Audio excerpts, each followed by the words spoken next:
And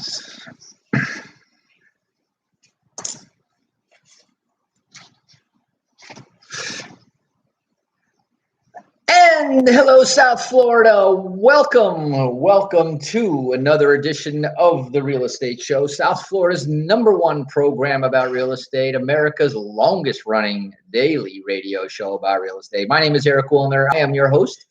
Been here, your host, for the last 22 years. That's why we are America's longest running daily radio show, uninterrupted for 22 years.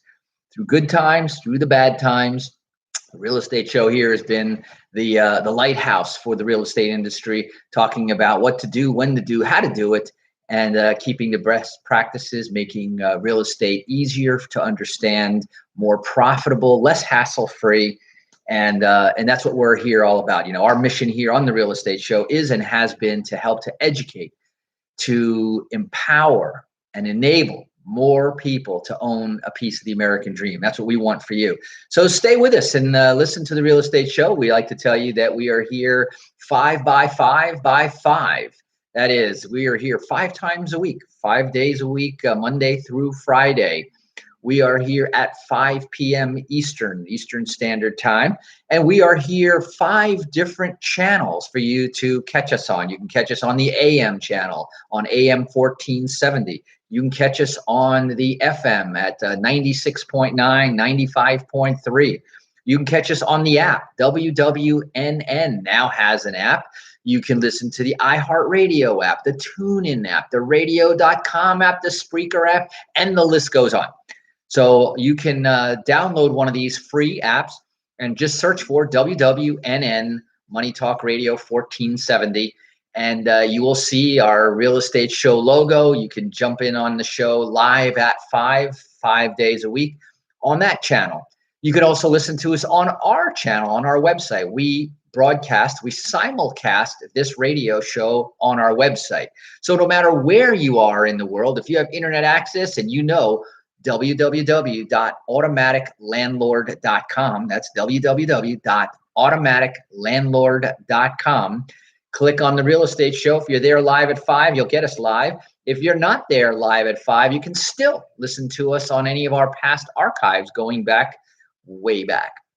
So that's the 4th way. The 5th way is that you can see and hear us on Facebook Live. If you don't have a Facebook account, just go to facebook.com/The Real Estate Show. So even without an account, you can hear us and see us.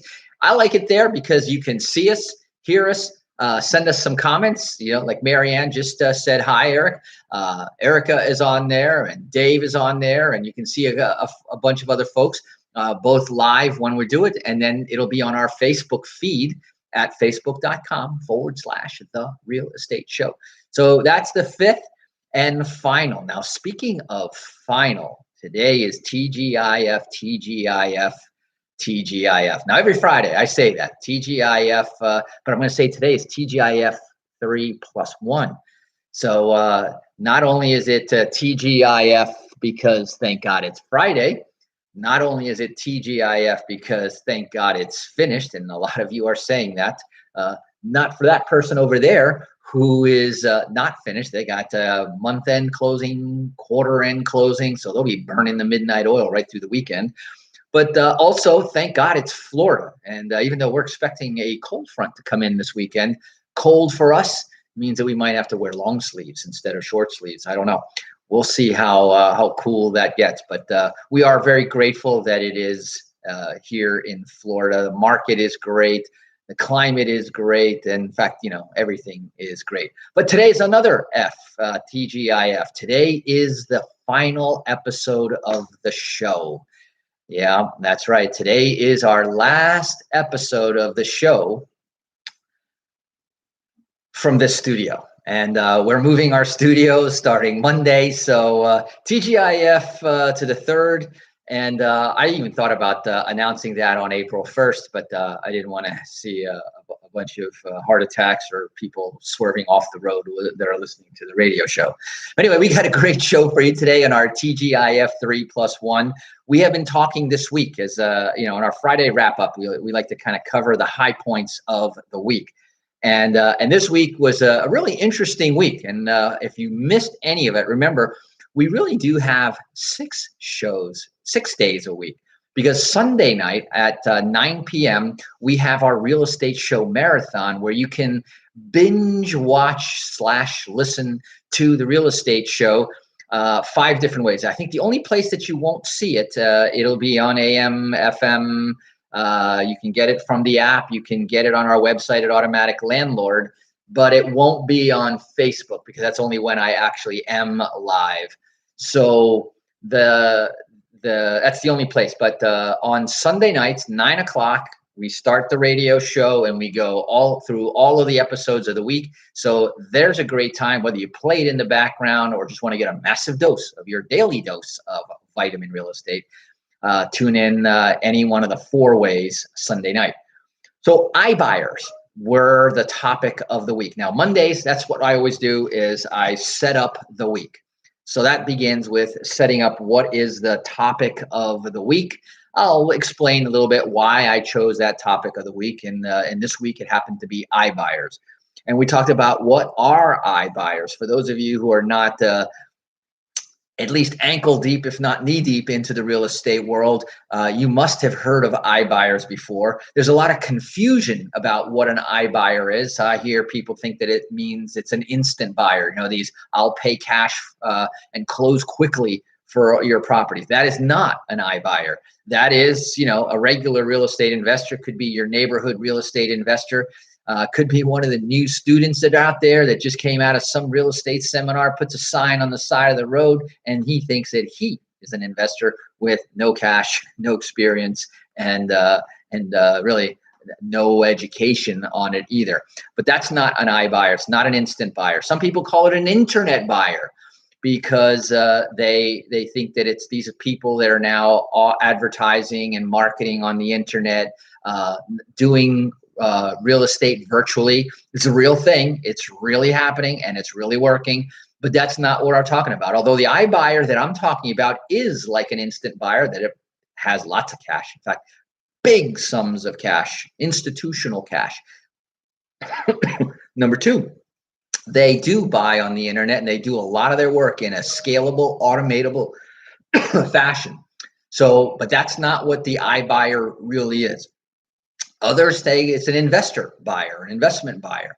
And while that is true of the iBuyer that I'm talking about, it is not what the I stands for.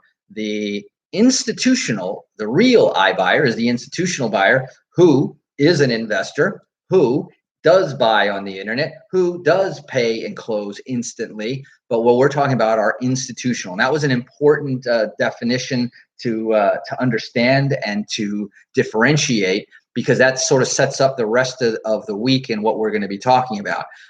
Because on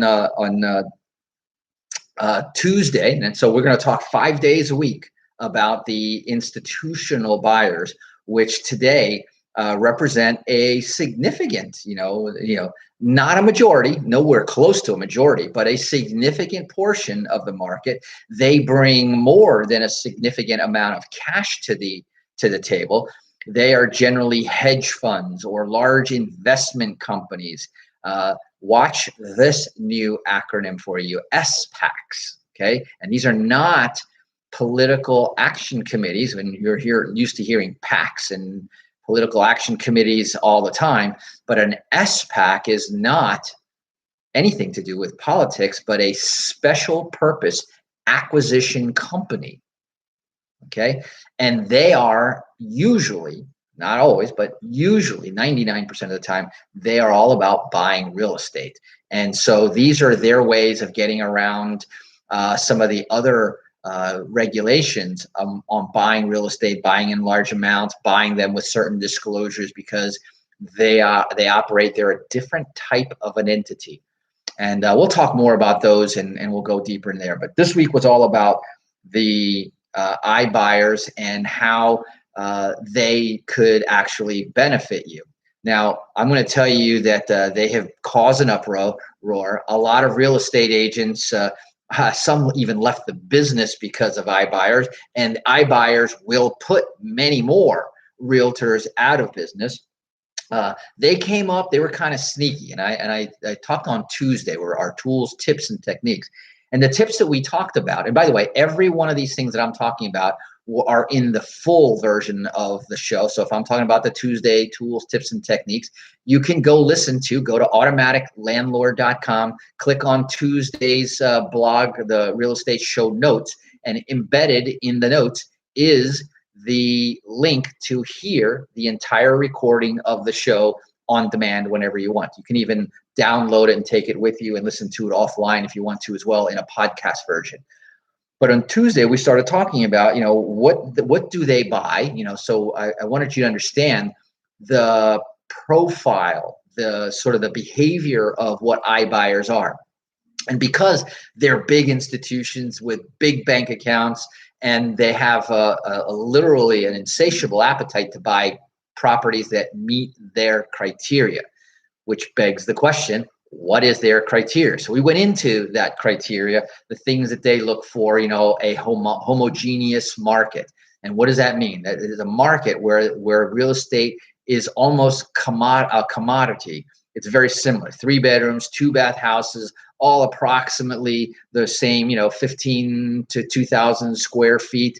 That there's there's a lot of inventory in the marketplace that could potentially be for sale. Now, right now, we know that the market and inventory is very tight, but that's what it's all about. And so they want to be able to go into a market where there's a lot of offerings, and they want to know that there's enough activity in there because of the population, because it's a significant or big enough market. So iBuyers are not in every market.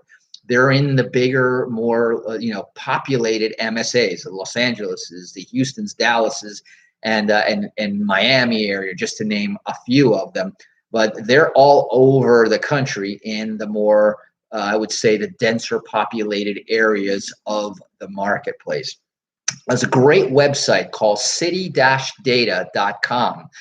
So if you're looking for that data, because one of the things that smart agents have figured out is that, well, if these guys are buying and they'll buy as much as they can get, and I can get somehow, if I can get a hold of one of these iBuyers and get their criteria, well, then all I have to do is be the finder. And then I can bring those properties that I find, I can lock it up, put it under contract, and then I've got a ready, willing, and able buyer right then and there.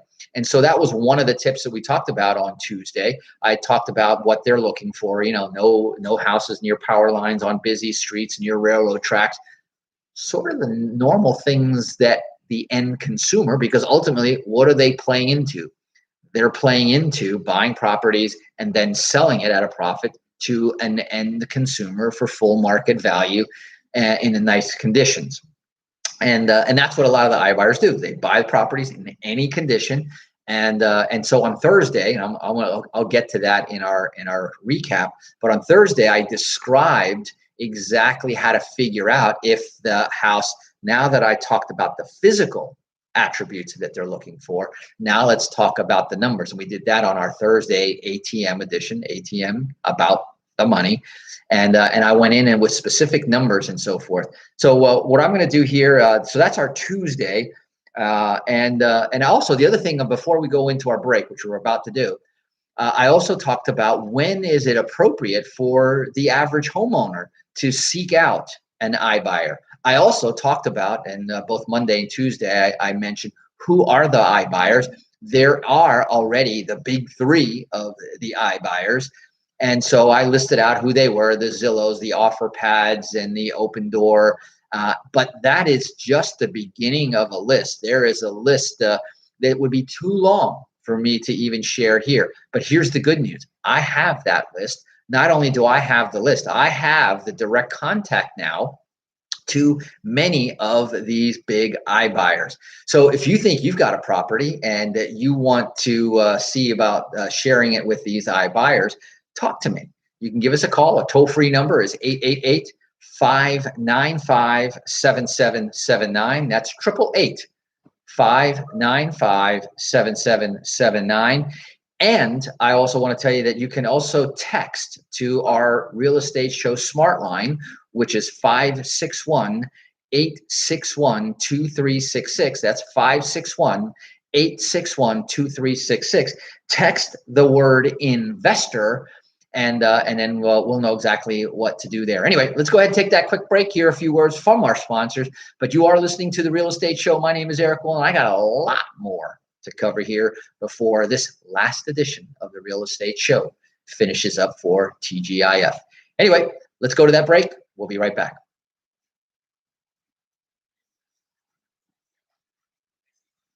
Holy cow. Engineers on high caffeine today.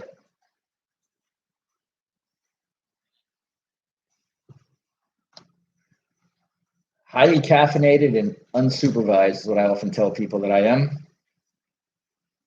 EW at CHL.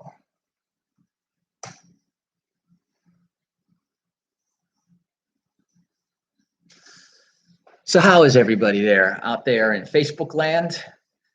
TGIF, how was your week? Was it good? Dan McCoy, the real McCoy. What's going on, my friend? Long time no see.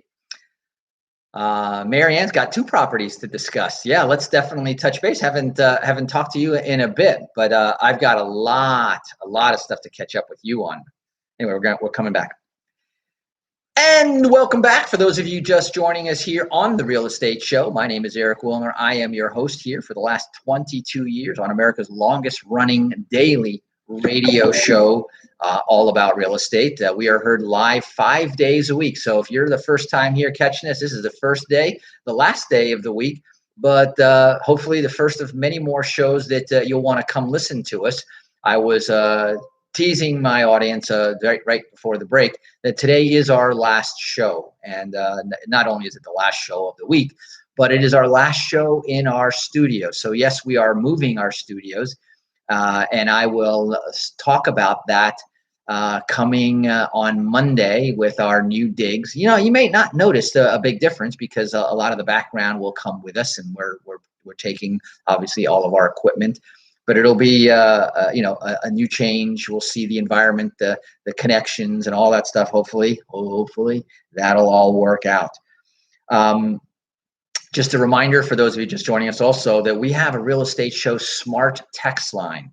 And when we talk about different things on the show, if you want more free information, all you have to do is text those keywords, which I'll identify, to 561. And you probably want to put this into your cell phone and save it under the Real Estate Show text line, 561-861-2366.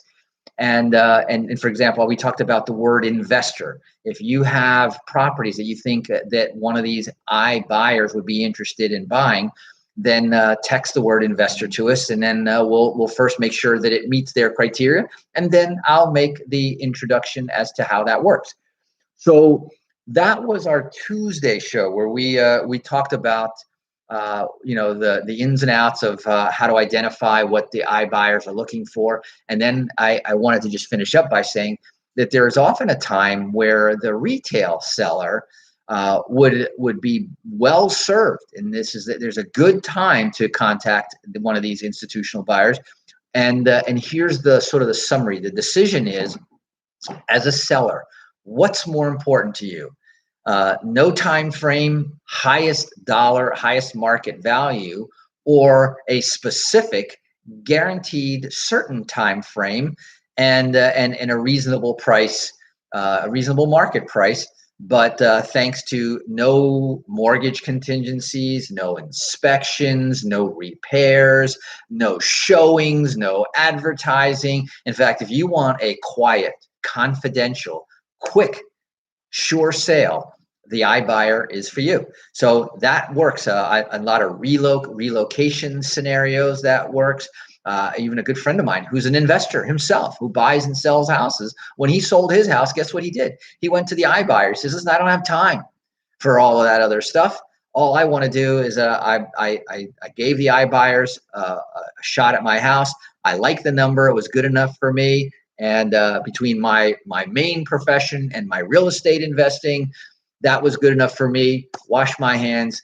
That project, check the box. Move on to the next item. So that was our Tuesday conversation. As you can see, we covered a lot of information this week. I want to share one quick conversation that I also had with another investor this week. It's a landlord story, and this was about a tenant who was habitually late.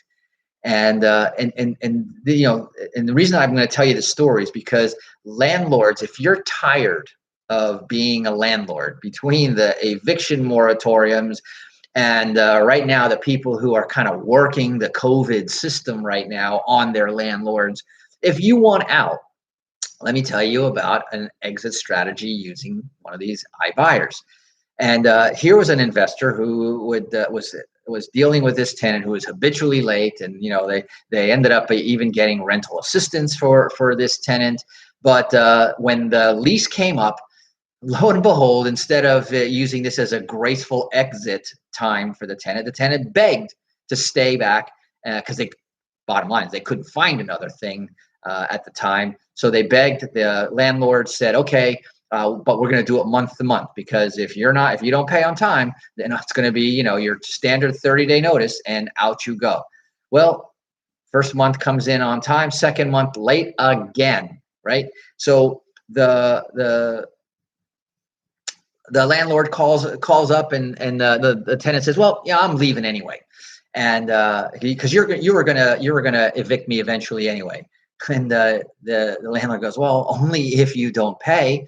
So the bottom line is that they move out, they leave the place in shambles. See, the leopard doesn't change their stripes. When they're a bad tenant, the best thing to do when the lease is up is get them out, get more tenants, especially right now where there's tons of new tenants. Anyway, the bottom line, the tenant wasn't very honorable about the exit and didn't give a forwarding address, left a lot of damage. The landlord was upside down. And lo and behold, while the landlord's doing repairs, guess what arrives in the mail to the address of the tenant? A $2,800 stimulus check. Now, of course, the landlord can't keep it, can't cash it, but the landlord calls up and says, hey, I got some stuff for you. Will you meet me and everything? And the tenant, with bad intentions, tells the landlord to go pound sand. And there you go. Bad karma begets bad karma. But one exit is the iBuyers. We talked about the iBuyers who are now on Wednesday during a midweek report.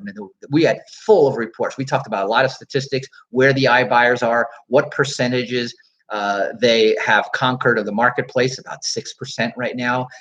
They're doing tons of advertising. We talked about how some of the iBuyers are going public now. We talked about how some of the iBuyers are even willing to lose money. They're going to pay top dollar, full market value, just to get that market share. So that's why it's worth getting that estimate from the iBuyers. Then Thursday, because we're running out of time, Thursday we talked about there are two types of real estate investors / iBuyers. There is the buy and sell for a profit, right? They're doing a little arbitrage. The buy, fix, and sell for a profit. And then there is the buy and hold. Those are the two different types. And we went into the percentages. What does the iBuyer pay if he's going to buy and sell? And what does the iBuyer pay if he's going to buy and hold? And you'll be surprised that even the buy and hold will pay up to 94% of market value. And then, but there's details and so forth. So you want to learn more about that, this whole topic, remember to give us a call. Type the word investor, text it to 561-861-2366. That number is on our Facebook page. And if not, just give us a call toll free at 888-595-7779. Or better yet, message us on our website at automaticlandlord.com. That's automaticlandlord.com. Well, that's it for today's show. That's TGIF to the third degree +1. End of the week, end of the show. Until next week, drive safe, wash those hands, and make it a great week. Happy holidays. Bye-bye.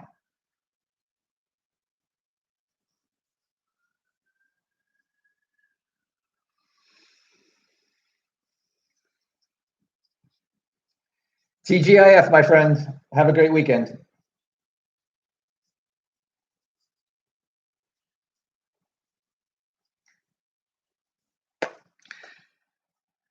Brian, my friend, hope all is well.